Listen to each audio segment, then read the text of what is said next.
এখন একটা সমাধান করছি। অঙ্কটা দেওয়া আছে 2 into Y to the power Y minus 18y equals to 0, যেখানে ওয়াই নট ইকুয়ালস টু 0, অর্থাৎ ওয়াইয়ের মান 0 হতে পারবে না। তাহলে অঙ্কটা আমরা কেমন করে করতে পারি লক্ষ্য করো। কী করলাম?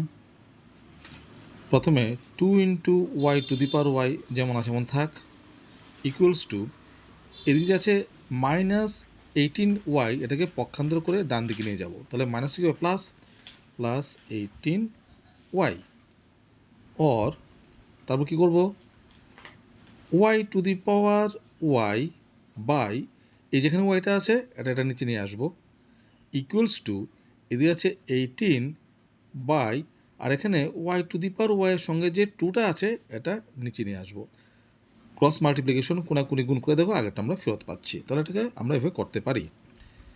অর এখন সূচকের নিয়মে আমরা কি জানি, ভাগের বেলায় বেস যদি সমান হয় তাহলে কি হবে, নিচের পাওয়ারটা চিহ্ন পরিবর্তন করে উপরে উঠবে, তাহলে হবে কত, Y to the power Y, আর এখানে ওয়াইয়ের পাওয়ার কিছু নেই মানে কত আছে +1, সেটা উপরে যখন উঠবে তখন হবে -1 ইকুয়ালস টু, এটা কাটাকাটি করো, 2 কে 2, 9 দুগুণে 18, তাহলে এখানে কত হবে 9, or Y to the power Y -1 equals to এখানে কত আছে 9, 9কে আমরা এভাবে লিখতে পারি 3 স্কোয়ার, 3 3 9, অর এখন এই যে সমান চিহ্নের বাম দিকে যা আছে না, এটার প্যাটার্নটা মিলাতে হবে সমান চিহ্নের ডান দিকের সঙ্গে।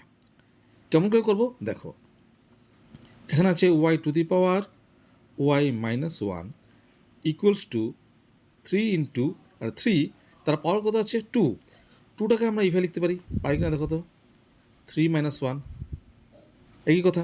আচ্ছা, এখন এটাকে নাম দিচ্ছি মনে করো সমীকরণ 1 নম্বর। এখন সমীকরণ 1 থেকে তুলনা করে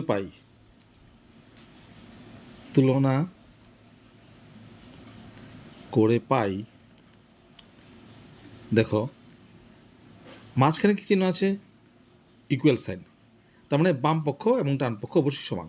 এখন প্যাটার্নটা লক্ষ্য করো, এখানে আছে ওয়াই, এই যে ওয়াই, আর এখানে কত আছে 3, ওয়াই যে কত আছে 3, উপরে আছে ওয়াইয়ের পাওয়ার কত, ওয়াইয়ের পাওয়ার হচ্ছে ওয়াই -1, এখানে 3-র পাওয়ার হচ্ছে 3 - 1, অর্থাৎ এই ওয়াইয়ের জায়গাতে আবার কত আছে 3, আর -1 একই আছে, তাহলে অবশ্যই যেহেতু মাঝখানে ইকুয়াল সাইন আছে অবশ্যই তাহলে বাম পক্ষ ডান পক্ষ সমান হবে, তার মানে ওয়াইয়ের মান অবশ্যই কত হবে 3, এই হচ্ছে আনসার। এই ধরনের অঙ্কগুলি এইভাবে কম্পারিজনের মাধ্যমে আমরা করতে পারি। আশা করি তোমরা অঙ্কটা বুঝতে পেরেছো।